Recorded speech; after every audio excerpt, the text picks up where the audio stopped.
we are going to file a case before the Supreme Court to question the legality of that GAA provision and the circular of the Department of Finance. Ma'am, is this the first time that that provision was inserted? It has never been used before. I mean, it has never been we've never had this kind of provision before in the GAA. No, this is a new insertion. This is the first time we've seen this provision in the budget. Was there any suspicion when it was inserted that it could be used for anything? I mean, does this come as a surprise now, or was it even suspicious even before? Well, it's suspicious in the sense na kinwestiyon na nga rin yung constitutionality ng pag-increase nila nung unprogrammed appropriation. Because that's against that's not the mandate of Congress. They're supposed to appropriate the budget that the executive identified, diba? But when they increase the unappropriated fund, they essentially increase the size of the pie. Yeah.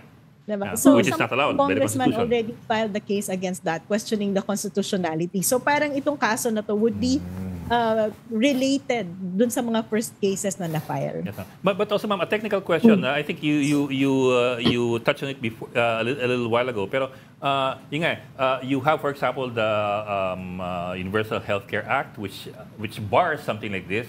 But you have a more recent law, which is the GAA of 2024, with a provision that allows it. How do they, pag nagbanggaan yung dalawa, how is it resolved? Is there any rule on this? So titingnan niya ng Supreme Court kung yung provision na to na dinagdag nila ay rider nga ba o hindi. So ang rider ay yung mga provision na inconsistent dun sa principle ng batas. Kasi dapat isa lang yung tema nito.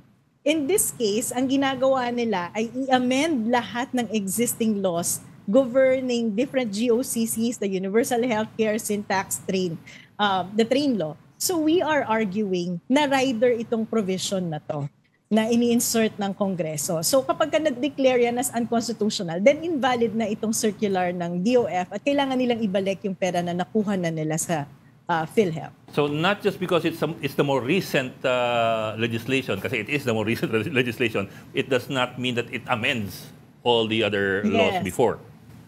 Yes, and the Supreme Court has been very strict in terms of yung mga provisions na ganyan na sinasaksak sa batas. Kailangan isa yung tema niya, hindi pwede yung may rider provisions ka. And in this case, nakikita natin itong GAA addition na to, itong provision na to as a rider provision. I think, ma'am, also the other thing that strikes a lot of people is it's not even the legal issue. It's more parang may 90 billion palang floating around sa Pilipinas. Oo nga. Yun ang nga. Hindi mo nga nararamdaman yung epekto ng PhilHealth dun sa bill mo pag na-hospital ka. Ang baba-baba. I mean, socially, dapat ang vision talaga natin is a universal healthcare na walang diskriminasyon. Nakabayad ka ng premium o hindi, dapat may access ka sa health services. Isa yung karapatan, no? Yun yung natin yun yung pinapatunguhan natin nag-increase na nga ng 5%. Hindi pa lumalawak yung serbisyo, hindi pa na-enroll lahat may hirap nating kababayan sa PhilHealth. Binabawi na agad yung pera. So I think ang dapat ginagawa ng executive, pukpukin yung PhilHealth para gawin yung trabaho nila. Ngayon, ang sinasabi nila, ito savings, kukuhanin muna natin kasi parang nagawa na ng trabaho PhilHealth nila, ng PhilHealth yung trabaho nila, which is not true. Yung case, when are you filing it? Within the week kaya? Tinatarget po namin na within the week ma-file yung case kasama yung iba't ibang sektor, pati na rin ang ating mga doktor.